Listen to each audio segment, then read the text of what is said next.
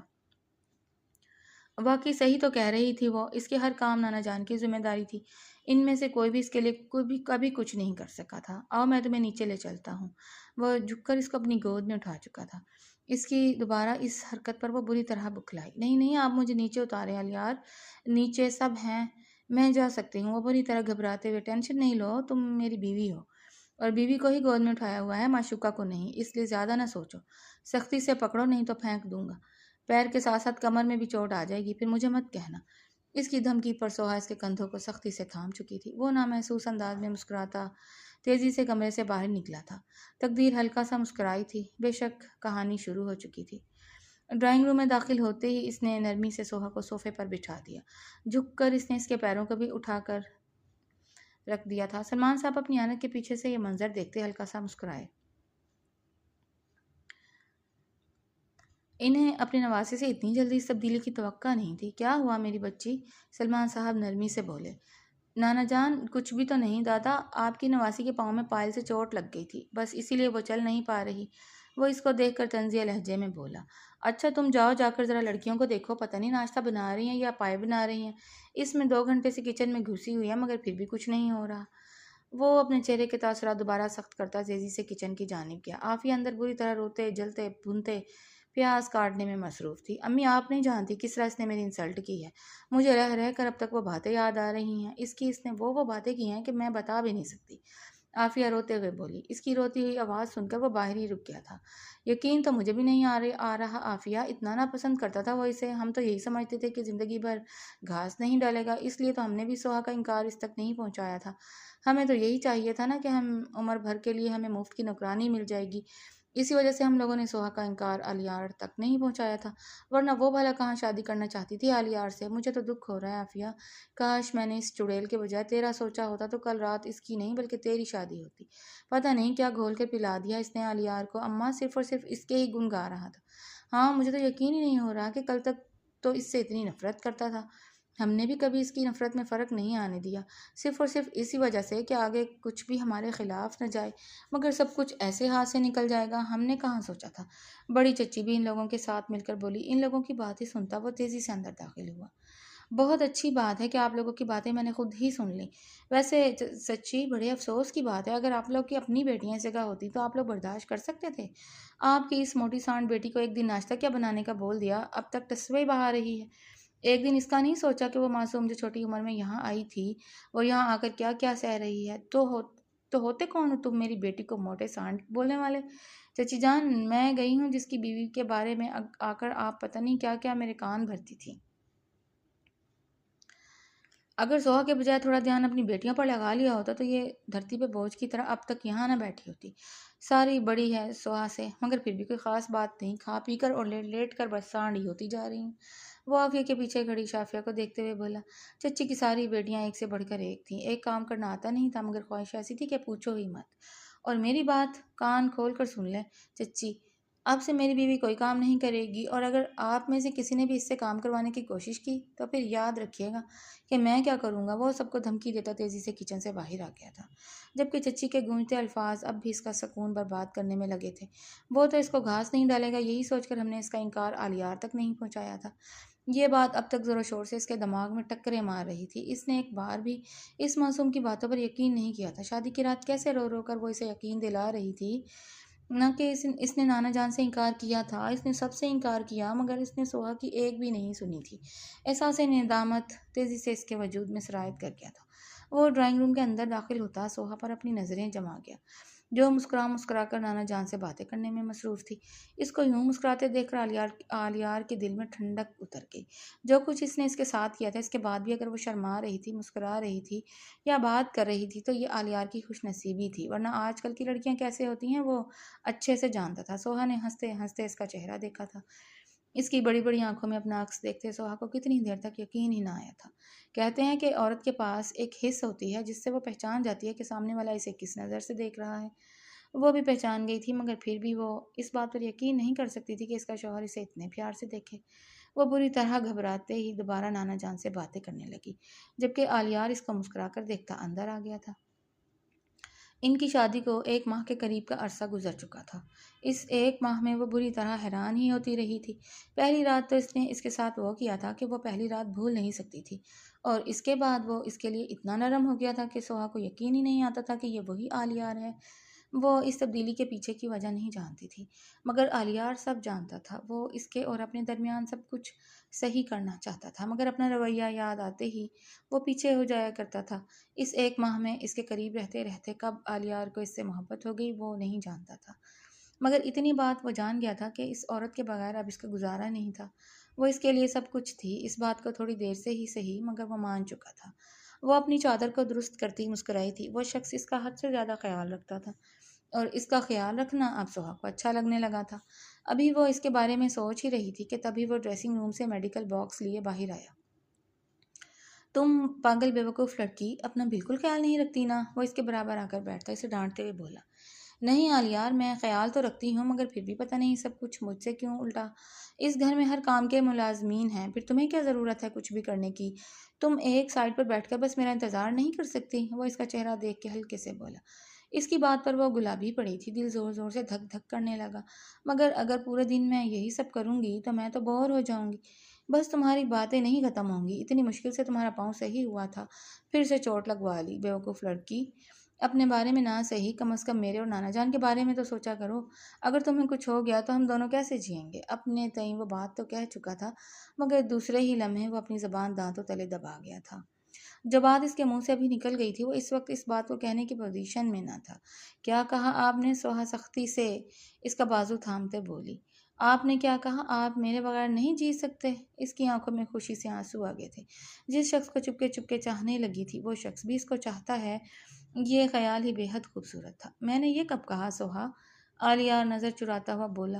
وہ اس کا چہرہ دیکھتی گہری سانس بھر کر رہ گئی۔ بھلا کیوں وہ اس مرد سے اتنی توقعات وابستہ رکھ رہی تھی؟ اس کی آنکھوں سے موٹے موٹے آنسو بہنے لگے۔ اس کو روتے دیکھ کر آلیار کو کچھ ہوا تھا، اور اسی وقت وہ فیصلہ کر چکا تھا کہ اب وہ اپنے دل کی کوئی بھی بات سوہا سے نہیں چھپائے گا۔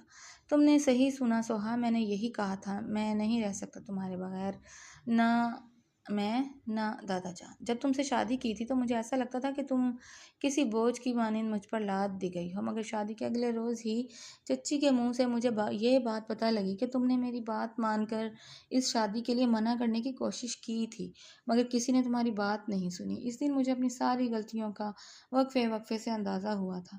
میں نے پہلی رات جو کچھ بھی تمہارے ساتھ کیا وہ کہیں سے انسانوں والا سلوک نہیں تھا۔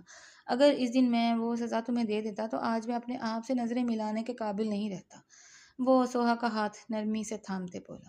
ان سب میں پتہ نہیں کب تم سے محبت ہوئی، کب میں تمہارے قریب آیا، میں کچھ نہیں جانتا، مگر ہاں میں اتنا جانتا ہوں کہ اب میں تمہارے بغیر نہیں رہ سکتا۔ تم سے بہت عرصہ دور رہ لیا ہے، بہت عرصہ۔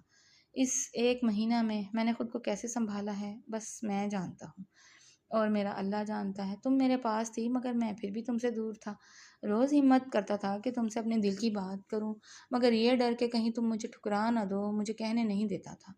مگر جب آج تمہاری آنکھوں میں بھی وہی سب دیکھا جو میری آنکھوں میں تھا تو پتہ نہیں کہاں سے اتنی ہمت آ گئی کہ میں نے تم سے وہ سب کہہ دیا جو میں محسوس کرتا تھا۔ وہ اس کے بالوں پر ہاتھ پھیرتا نرمی سے بولا۔ میں مانتا ہوں کہ میں نے تمہارے ساتھ بہت غلط کیا ہے، پلیز اس سب کے لیے مجھے معاف کر دو۔ میں اپنی ہر غلطی کا ازالہ کرنے کے لیے تیار ہوں، مگر پلیز مجھے معاف کر دو۔ تم مجھے معاف کر دو گی نا؟ میں پرسکون ہو جاؤں گا۔ وہ اس کے آگے ہاتھ جوڑ گیا تھا۔ وہ نرمی سے اس کے ہاتھوں کو تھامتی اس کے ہاتھ پر اپنے لب رکھ چکی تھی۔ کہتے ہیں کہ جس شخص سے محبت ہو جائے پھر اس سے معافی منگوا کر کیا کرنا، اور ویسے بھی جب وہ شخص اس کا ہو گیا تھا تو پھر معافی کی کیا ضرورت؟ زندگی تو ویسے بھی اب سنورنے والی تھی۔ مجھے آپ کی کسی بات سے کوئی اعتراض نہیں، وہ وقت کی ضرورت تھا اور یہ آج کی ضرورت ہے۔ میری محبت مجھے یہ حق نہیں دیتی کہ میں آپ سے معافی منگواؤں۔ میں نہیں چاہتی کہ آپ بار بار مجھ سے معافی مانگو، اس لیے نہیں، آج آپ سے کہہ رہی ہوں کہ پرانی ساری باتوں کو بھول جائیں، پرانی باتوں کو پرانے زمانے میں ہی چھوڑ کر ہم ایک نئی شروعات کرتے ہیں۔ آلیار خان زادہ، بے شک پھر ہم دونوں قریب رہیں گے، ایک دوسرے کے رہیں گے اور ہمیشہ رہیں گے۔ وہ اس کا ہاتھ تھامتے نرمی سے بولی، جبکہ آلیار خان زادہ اس کی آنکھوں میں اپنے لیے محبت محسوس کرتے کھینچ کر اسے اپنے سینے سے لگا چکا تھا۔ 1 مہینے سے وہ اس سے دور تھا، بے سکون تھا۔ آج وہ اس کے پاس آ گئی تھی، آج وہ اس کی ہو گئی تھی، اب اس کی زندگی پھر سے سنورنے والی تھی۔ تقدیر ہلکا سا مسکراتے واپس لوٹ گئی۔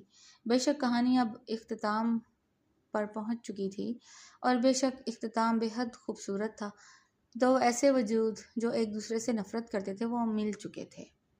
کیونکہ یہ اللہ کی رضا تھی۔ بے شک اللہ نے ان دونوں کے نصیب میں ایک دوسرے کو لکھا تھا اور بے شک یہ نصیب بہترین تھا۔ اس کہانی